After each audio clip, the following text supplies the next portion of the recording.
Good morning mga kabayan. Pasok naman po. Ayan, tumigil na yung ulan. Mag-i-espalto kami ngayon dito sa parking ng apartment. Ito yung espalto namin, oh. Yung may kulay orange na yun. Ayan, yan yung espalto namin. Saka dun sa likod. Bali yung sa likod natapos na po namin. Ang galing ng mga bahay dito. Puro kahoy lang ginagawa nila. Kita ko po sa inyo. Ito yung espalto namin ngayon. Maliit lang. Tapos dun sa likod may mga gumagawa ng bahay dito. Ayan, puro lang kahoy yung bahay dito. Ang ganda, oh. Tapos ito po yung gilid. Inispalto namin itong gilid na to hanggang doon sa dulo. Ayan, inaantay namin yung espalto. Tapos ito i-repair namin itong sira na to. Ito yung gagawin namin ngayon. Yung mga kasama ko nandun sa likod. Yan pong bagong kulay itim na yan yung inispalto namin ngayon. Bago dito sa kabila may gumagawa ng bahay, apartment din ata. Ayan, puro kahoy lang ginagamit nila. Tapos dito sa likod na espalto na rin namin. Ayan, ito po, itong bago na to. Yan yung inispalto namin ngayon. Bago ito nung isang araw. Ayan, puro kahoy lang ang bahay dito. Ano yan, third floor, kahoy lang lahat. Tapos ito po natapos na namin. Pagtapos po namin dito, lilipat kami. May re-repair ulit kaming gas. Ayan, maliliit lang, mga tuldok-tuldok lang yung espalto namin. Punta muna ako sa CR, mag-CR lang ako. CR siya. Ang linis ng kalsada dito, no? Ayaw kasama ko.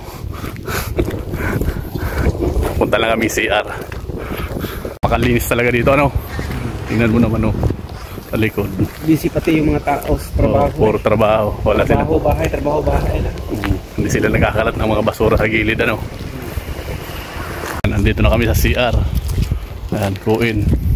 Ito yung CR dito. Ang laki. Oh, parang bahay na. Parang bahay na, ano siya? O yung kuan dito. CR, napakalinis. Ito nasa likod ko. Ayan, parang bahay kalaki. Kasama ko, nagduduyan. Nag-ihi kami. Yung isa nandito, umiihi pa. Pag nauhaw ka, pwede kang uminom dito. Malinis naman ito, eh, oh. Di ba?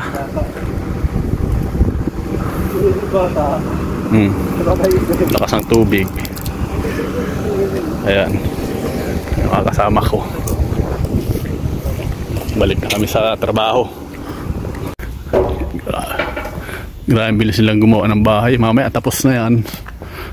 Mamaya may bubong na yan sa kadingding. O nga, ayun, dalawa lang ang gumagawa pati. Para lang pasil-pasil. Ayan, balik na kami dito. Tambay-tambay uli. Ayan, ito yung nilagyan namin kaninang graba sa likod. Ito, nilagyan namin kanina sa likod. Pinantay namin kasi mababa, eh.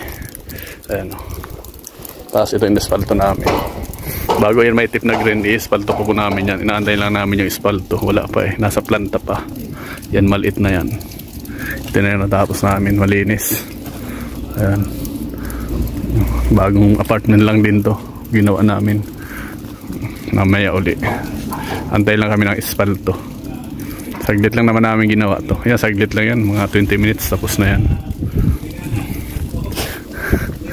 Ay, yung mga kasama ko nakatambay. Natin yung espalto, maliit.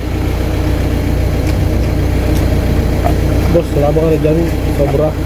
May sobra yan, ayaw lang ipamigay. Po kayo mag-espalto. Pauwi na kami. Nandito kami sa planta. Magtatapon ng mga sobrang espalto. Nandito po kami sa planta. Paggawa ng espalto. Dito namin tatapon yung mga sobra. Ayan. Maraming sobra doon sa likod. Ayan. Ayan. Yan po yung itatapon namin. Ayan. Dito ginagawa yung espalto sa dito, planta. Ayan. Napakalaking planta po nito. Ayan. Yung mga truck na yan, nag-aakot yung espalto. Doon namin itatapon sa likod, i-recycle ulit, gagawin ulit espalto. Ayan, mga tambak na yan, oh.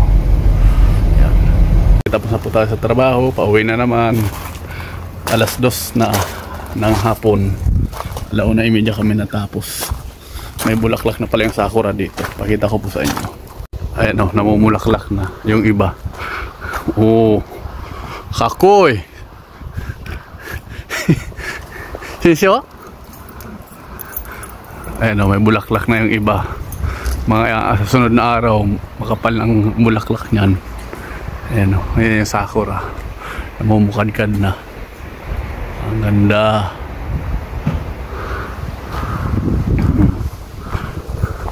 Ito po yung sakura. Malapit na.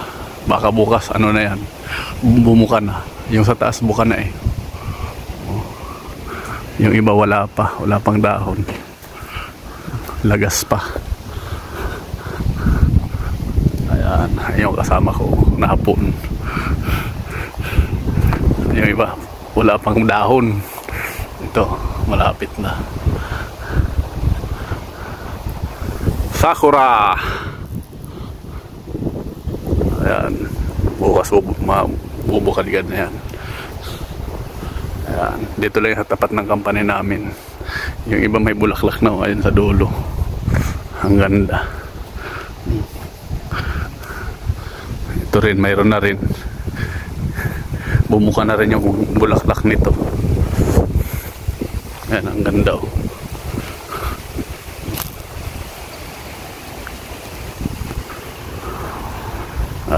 Ang lamig. Ang lamig po dito. Dito kami nagja-jogging minsan pag walang pasok. Ito rin oh, ang ganda ng bulaklak nito. Bumuka na. Ayan. Pati yung nandito. May bulaklak na rin. Ang gandang tingnan eh. Maganda yan pag lahat na namulaklak pati mga puno.